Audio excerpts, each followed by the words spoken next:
now about the payment rates.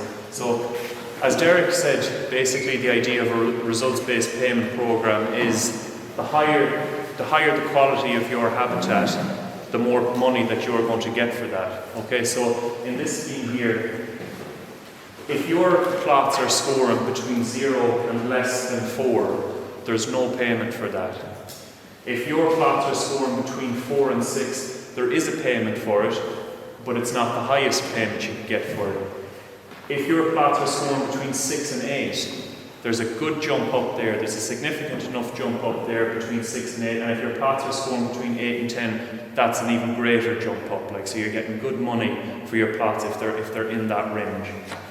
And again, just to say, and Joel will talk about it later, if they're lower down, there's a conversation to be had there, maybe with your advisor or whatever, to discuss how you could actually get that number up. But for now, we're just talking about this. Okay, so the amount of land that you have does affect the payment that you'll be getting. So in terms of, there's 3 bands here, okay? It says there the first 30 hectares, 31 to 70 hectares, and greater than 70 hectares. And you can see here then down on this side, this is whatever plot score you have. And you can see how in that table there, how it would relate. And what these 3 columns here are basically saying, if you have 30 hectares or less, all of your land will fall into the first column, into column A.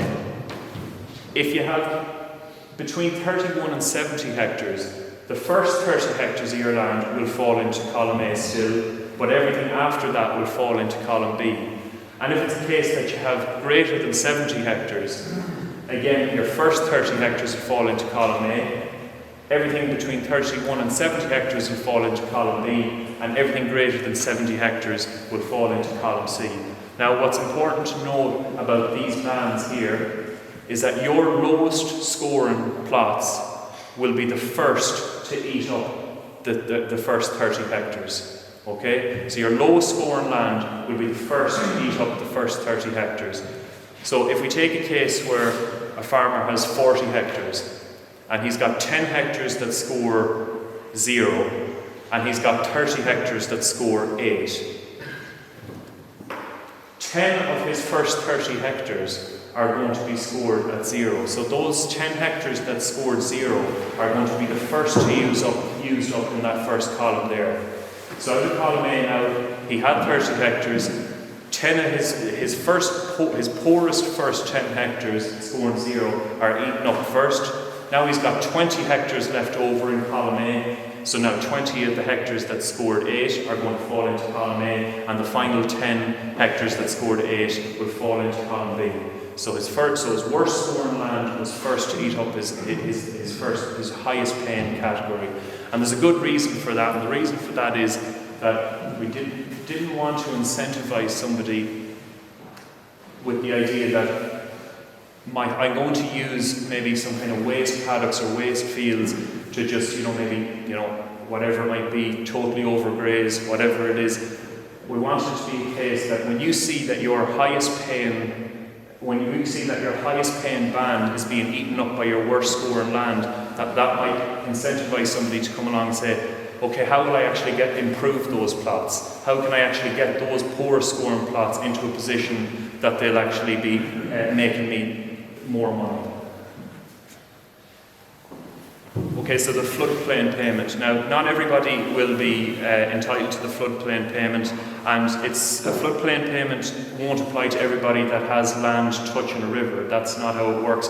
A floodplain is a specific type of habitat that the project is paying out on. So, for those people that do have a floodplain, that do have floodplain habitats, this payment is calculated. You can see it across the top there, it says average plot score, and then down the side here it says the length of the river, basically the length of floodplain habitat that you have. So if we take an example where somebody might have 3 plots that touch a floodplain, or that have a floodplain in them. If we take an example where they have 3 plots, one plot scores 4, another plot scores 8 or 6, and another one scores 8. We take those 3 numbers, add them together, divide by 3, the average of those numbers is 6. Okay, so the average of those 3 plots is 6, and let's say that they had 500 metres of floodplain habitat. You can see here, it's greater than 250, so we move down into the second column there. It's between 250 and 1,000, as we said, it's 500. So they had 500 metres, and they had an average of 6, so that person is going to get an added €350 onto their payment. The whole farm adjustment, this is what I was speaking about in the last section, where we had the excellent, good, and adequate, and poor. Again, that's the multiplier, so if you're going to get €1,000 and you were awarded excellent, that's multiplied by 1.2, now you're getting €1,200, or if it was poor, you were going to get €1,000, it was going to be multiplied by 0.3, now you're only getting €300. So that was what I was speaking about earlier on. And that's what I was talking about there. That's just how the calculation is done out. And yeah, so just to say like that, I know like running through all them numbers there, like it's hard to describe and it's probably hard to listen to it, but yeah, if you can go to the Wild Atlantic Nature website or the brochures that were sent out, there's examples of how the payments are calculated, just if you want to have another run over to familiarise yourself with it.